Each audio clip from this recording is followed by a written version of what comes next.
And it is about getting the word out. We have seen pictures of Jessica, but what is the person like behind that picture? Who is she? Joining me now, 24-hour News 8's Joe LaFurgie has been looking into her past, and the people that we've talked to today, Joe, just say that she would do anything for anyone. Yeah, we got a good look at the person, as you said, behind that poster suit. Diane Homerich says her granddaughter is the kind of person who would help anyone, even a stranger. And now today, the family is concerned that that willingness to help may have contributed to her abduction. So many people have stopped by and said, oh, I just love going in and talking to her. Diane Homerich calls her granddaughter Jessica Hiringa feisty. Working nights alone at the Sternberg Exxon didn't bother her a bit. Typical of a lot of young ladies in this day and age, they all think they can take care of themselves. The youngest of three sisters, Jessica, grew up in the Grand Rapids area. She moved to Muskegon with her mother and the rest of her family after getting her high school diploma. It was a perfect fit for a family who loved to be by the water. She eventually met her fiance. The two had a little boy. Of course, she named him Zevin, which is a name you will never hear again, I'm sure, because she didn't want a common name. She wanted a special name for him. The job at the Exxon station allowed Jessica and her fiance to avoid putting Zevin in daycare. Jessica worked nights while her fiance worked days. But her grandmother says the job was also a good fit for Jessica, who she says is a real people person. When I see so many people come here and say, oh, I knew Jessica, or even knew her just from work, take the time to come over and offer to help, I think is a sign of what a neat young lady she was. And family members now worry Jessica's personality may have contributed to her possible abduction. It wouldn't doubt me if somebody came in and had maybe a car problem and she went out and back to see if she could help, possibly, and maybe then he grabbed her and threw her in the van. Having said all that, the family is not giving up hope that she will be found alive. They are convinced that someone saw something in this area about 11 o'clock, Sue, on Friday evening when Jessica went missing. Well, there's certainly a busy road right here off of Sternberg. Why do you think that someone must have seen something? I mean, it was just after 11 o'clock.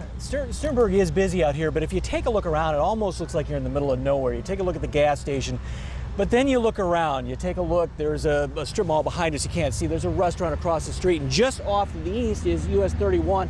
On the other side of that, the Lakes Mall and all kinds of places where people might have pulled their car out Friday night, headed home from work, headed home from shopping, and saw something. Coming up tonight at 6, we're going to take a walk around the neighborhood, kind of show you the lay of the land around here and show you areas where somebody might have seen something and tell you what to look for as well. Sure.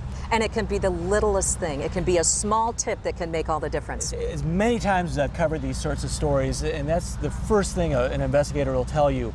If you saw something, call them, let them figure out if it's worth checking out or not. They're the expert on this. You may have seen something and just not realize it, and they're really putting out the word here, and that's where all these volunteers are going door to door too. We're going to show you some of those at 6 as well. Just pick up the phone and call. Let police, let the professionals, the investigators figure out whether that tip is worth following up or not. That's right. Let them decide. Okay, Joe, thank you. Well, let's reset the table right now for a moment and talk about this case. I want to tell you what we know at this time and why police think that it is actually an abduction. Let's break it down, and I want to tell you about all of the circumstances surrounding this right now. First off, Jessica vanished before the end of her shift at work, leaving her car and her purse behind. There were reports of that suspicious van in the area before that, and it's very out of character for her to just disappear. Jessica has a 3-year-old son. Police say all of those reasons contribute to the fact that they think that this was an abduction and that she actually ended up going beyond outside of her will, against her will. Now we've compiled a timeline for you too. She was last seen in the Sternberg Exxon Mobil. That's where I'm standing. It was Friday night just after 11 o'clock.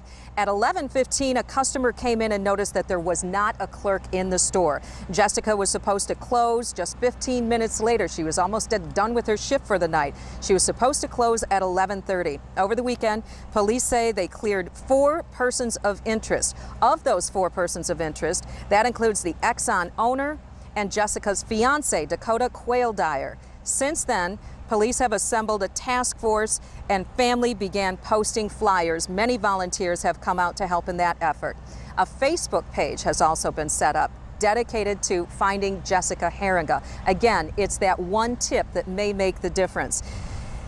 Here's what we know about that. Friends and family posted the flyer that they handed out today on that Facebook page. They're asking you to share the poster on your Facebook page to spread the word, even print it out, pass it around, and see if anybody has seen anything suspicious. It gives information on the case. It has several pictures of Jessica. Our web staff is very hard at work to bring you the most recent information in this case. We're adding to it all the time. You can find the most updated stories, plus a photo gallery of Jessica and everything related to this investigation that we know so far. Just click on the latest story on our homepage at woodtv.com.